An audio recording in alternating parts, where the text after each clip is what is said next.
And trust. This is breaking news from News 8. Our Sunrise Smart Start begins with breaking news this morning. A man has died after a shooting overnight in Rochester. Police responding to Lake Avenue just after midnight for the report of a person shot there. Carmela Boykin is live from the scene with what we know this morning. Good morning, Carmela. Good morning, Leah. Good morning, Mark. I'm live on the corner of Lake Ave and Glendale Park, where a 25-year-old man was shot and killed in the apartment building behind me. Police responded to the scene at midnight, where the man was found in a multi-family household. AMR attempted to save the man's life, but the victim was pronounced dead. And investigators don't know what led to the shooting, but say it was an isolated incident, and other families in the apartment are not at risk. There is a small portion of Lake Ave still blocked off in front of the building, though, on Glendale Park, so southbound traffic does have to turn west onto Glendale Park. From what we know, there was only one victim, but of course, as we learn more details, we will keep you updated as well. Reporting in Rochester, Carmela Boykin, News 8. Leah and Mark. All right, thank you so much. Rochester police say that this is the 56th homicide of 2021. The city has already surpassed last year's total of 52. In other news this morning, a large group is expected at the Capitol Saturday to protest the arrests and criminal charges against over 600 people in connection to the deadly riots on January 6th. We are joined once again this morning by Washington correspondent Jesse Tenor, live in D.C. Jesse, good morning. Do Capitol Police think we are looking at another potentially violent rally like the one we saw back in January? Yeah, good morning. Right now, every entity really involved in this, from Capitol Police to even the White House, has been very careful to categorize or even predict, publicly at least, what Saturday could potentially look like. But there are new security measures in place. The fencing around the Capitol is back up. That started late last night. And there are these new mobile surveillance cameras that were just recently installed, too, that give police a completely new view of the area where this protest will be taking place. There's also an emergency declaration for Saturday, which allows Capitol Police to bring in other law enforcement agencies for backup if needed. And the Pentagon did confirm that Capitol Police have asked them to have requested National Guard troops to be brought in. And while they haven't thrown out a specific number on that either, they are saying that it's essentially not all hands on deck. It would be a smaller number to kind of just add to the manpower out there. All right, Jesse, thank you for your coverage. We certainly hope it remains peaceful. We, of course, will continue to follow that. Well, staying in Washington, 4 U.S. gymnasts testifying on Capitol Hill about years of sexual abuse at the hands of former team doctor Larry Nassar and the alleged cover-up that followed.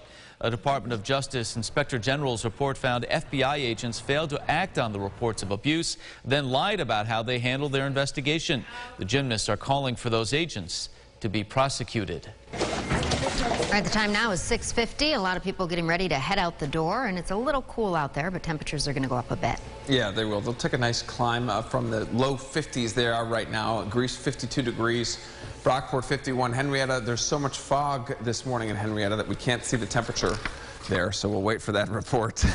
No, just kidding. But really, there is a lot of fog out there to start off this morning. That should lift. And we've got a decent day, a decent Friday, a decent weekend. Temperatures climbing into the upper 70s to near 80 both Saturday and Sunday. Just an isolated chance for Saturday. We'll take a look at the bus stop forecast and the 8-day forecast by the end of the show. Mark, Leah? James, thank you. Time for another check of the roads with our sunrise traffic. We mentioned it just a few minutes ago. The thruway looking pretty good, even though visibility is down, obviously, in the Geneva area at this hour. 390, 490, and 590 all up to speed. One accident in the city, Joseph Avenue at Clifford Avenue, so try to avoid that area if you can. To the latest now on COVID-19.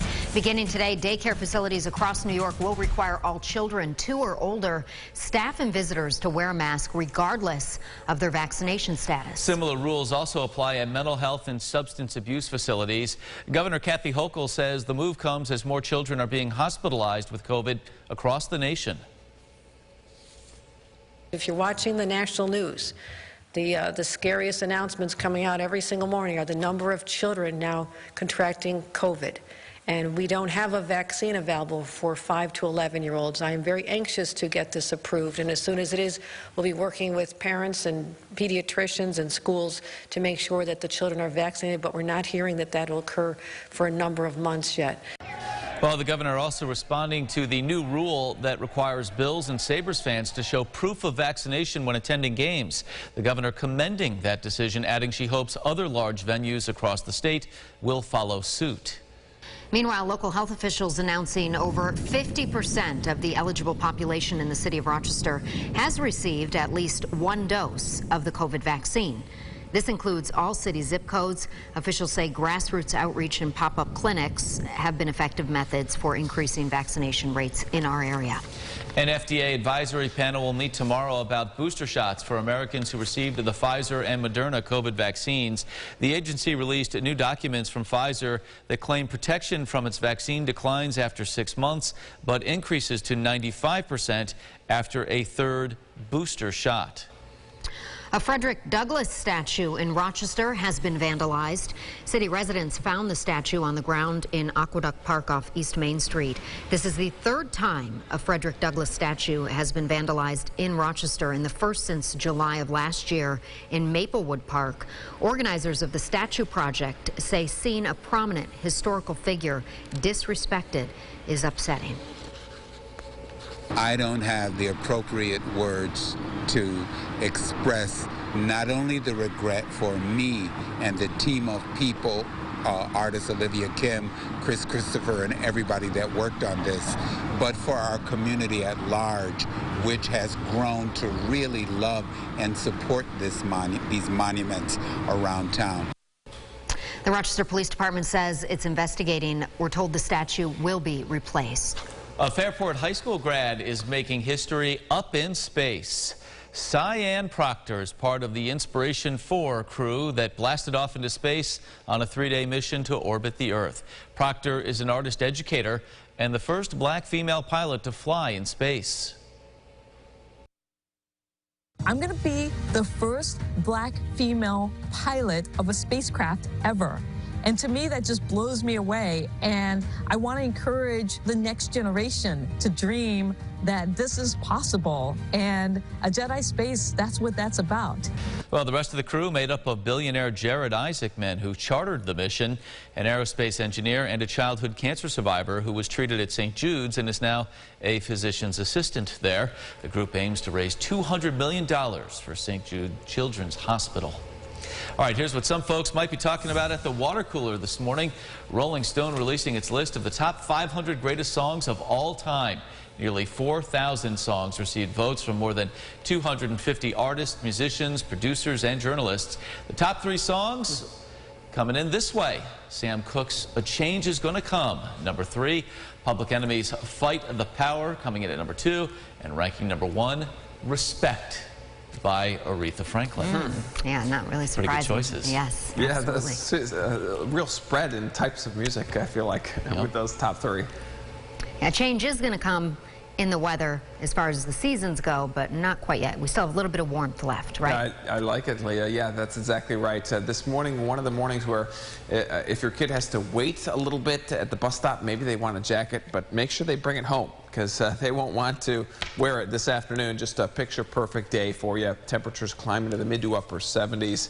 I'm definitely looking forward to it, and you should too. Look forward to the stretch of weather. Friday looking great, Saturday and Sunday also looking great. We do have an isolated shower chance on Saturday, but otherwise definitely not changing any plans. Try to get outside if you can. We know these days start to dwindle. Certainly won't feel like fall, but it is around the corner next week. All right, thank you so much, and thank you for watching News 8 at Sunrise. Our next update in 30 minutes. CBS Mornings is up next. Have a great day. Follow News 8 wherever you are on RochesterFirst.com, Facebook, Twitter, and on our app for news and weather.